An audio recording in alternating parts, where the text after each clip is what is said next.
নমস্কার, আমি ডক্টর অরুণাংশু ধলে, consultant cardiac surgeon, Narayan hospital, Barasat.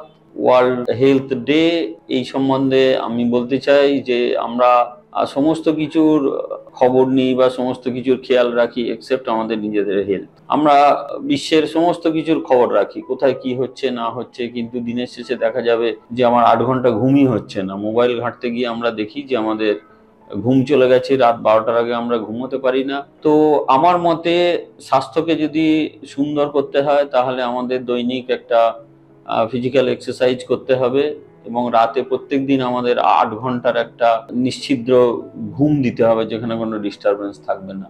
আমরা চেষ্টা করব রাত 10টার মধ্যে আমাদের ডিনার সেরে শুয়ে পড়ব এবং ভোর 5টা থেকে 6টার মধ্যে আমরা উঠে আমাদের কাজকর্ম শুরু করব। এবং যেটা আমি প্রথমে বলছিলাম যে আমরা নিজেদের খেয়াল রাখি না, সেই ক্ষেত্রে বলি যে আমরা বাড়ি গাড়ি সবকিছু করি এবং তাদের জন্য প্রচুর আমরা পরিশ্রম করি, কিন্তু আমাদের স্বাস্থ্য পরীক্ষা আমরা যদি নিয়মিত করি তাহলে দেখা যাবে যে আমরা অর্ধেক রোগকে খুব প্রাথমিকভাবেই আমরা পরীক্ষালব্ধ করতে পারছি এবং তার চিকিৎসা করতে পারছি। বিশেষত হার্টের রোগ, যারা কম বয়স থেকে বুকে ব্যথা, শ্বাসকষ্ট এগুলো নিয়ে ভোগে, তারা গ্যাসের ব্যথা বলে চালাবেন না এগুলোকে।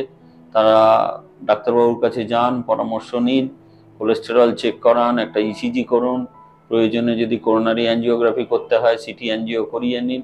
তাতে আপনি সেফ থাকবেন এবং বড় হার্ট অ্যাটাক থেকে আপনি বাঁচতে পারবেন।